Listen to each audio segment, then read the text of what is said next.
The hidden plastic crisis in Lake Champlain, what you need to know. Imagine this: tiny, nearly invisible particles of plastic are infiltrating one of the most cherished natural resources in the Northeast, Lake Champlain. These microplastics aren't just an environmental nuisance, they're a growing threat to ecosystems, wildlife, and even human health.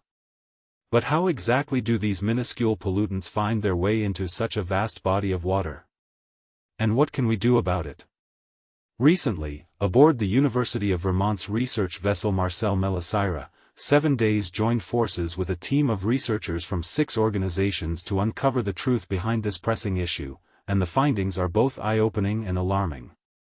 During the expedition, scientists and environmental advocates showcased various forms of plastic waste that plague Lake Champlain.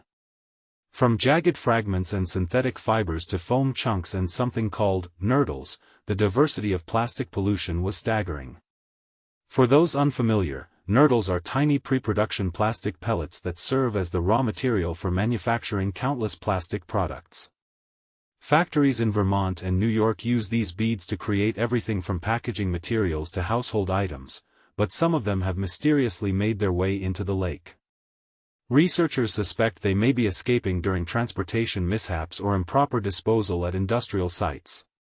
The problem is, once they're in the water, they're nearly impossible to retrieve.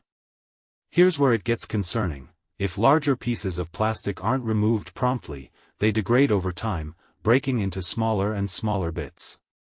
Eventually, these fragments become so tiny that they infiltrate every corner of the environment, including the bodies of fish, birds, and even humans. A 2019 study by the University of Victoria revealed that Americans unknowingly ingest more than 70,000 microplastic particles annually through the food they eat, the water they drink, and the air they breathe. Think about that the next time you sip from a reusable bottle or take a deep breath outdoors. Among the discoveries were rubber-like nurdles measuring less than a millimeter in size. Under a microscope, these particles looked strikingly uniform, leading researchers to believe they originated as pre-production materials rather than worn-down tire fragments, which are also common in aquatic environments. This distinction matters because it highlights the pervasive nature of industrial pollution. The Lake Champlain basin spans over 8,000 square miles, providing ample space for trash to accumulate, explained Molly Moaning and Erica Talley, 2 UVM research interns, during the July 16 event. It could start with something as simple as dropping a piece of plastic on top of Mount Mansfield. That same piece could eventually make its way into the lake. Their words underscore the far-reaching consequences of seemingly small actions. To tackle this challenge, the Lake Champlain Basin Marine Debris Coalition has taken a proactive approach. They've developed a user-friendly app called the Debris Tracker that allows residents to document the types of litter they encounter along shorelines. This crowdsourced data is invaluable for scientists seeking to pinpoint pollution sources and propose effective policy solutions. One particularly problematic pollutant is uncontained styrofoam, often used in docks to provide buoyancy. Over time, this material breaks apart into smaller pieces, contaminating the water and posing risks to aquatic life. Encasing the foam in durable plastic might sound counterintuitive, but it prevents fragmentation and keeps harmful particles out of the ecosystem. Alternatively, air-filled flotation devices offer a sustainable solution without relying on foam altogether.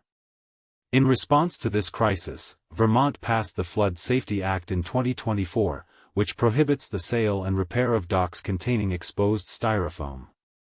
Mike O'Brien, president of the Vermont Boat and Marine Association, has been working tirelessly to educate lakeside property owners about the dangers of foam-based materials. It's usually the older camps and docks that pose the biggest risk, he noted. People need to understand the potential harm these structures can cause.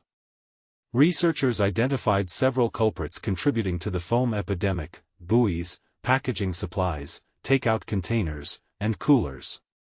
Shockingly, approximately 2.3 million tons of polystyrene foam end up in landfills each year, with less than 1% being recycled. Flooding exacerbates the situation, too. Julie Silverman, the Conservation Law Foundation's Lake Champlain Lakekeeper, explained, when flooding occurs, trees fall into rivers, creating massive erosion events. If those drift trees collide with fragile foam docks, chunks of the material break off and enter our waterways. Silverman didn't shy away from pointing fingers at oil corporations, accusing them of fueling the plastic crisis. This is Big Oil's backup plan, she asserted. As the world shifts toward renewable energy, these companies are doubling down on plastic production to maintain demand for their fossil fuels. While her statement may spark debate, there's no denying that legislative action can drive meaningful change. Since Vermont implemented its single-use plastics ban in 2020, which eliminated styrofoam takeout containers and plastic bags, researchers have observed a noticeable decline in these items within the lake. Now, all eyes are on the new dock foam legislation to see if it yields similar results. But here's the part most people miss: the fight against microplastics isn't just about science or policy, it's about personal responsibility. Every decision we make, from choosing eco-friendly products to properly disposing of waste, impacts the health of our planet. So, what role will you play in protecting Lake Champlain? Do you agree with Silverman's critique of oil corporations, or do you think individual behavior holds more weight in solving this crisis? Share your thoughts in the comments below, we'd love to hear your perspective.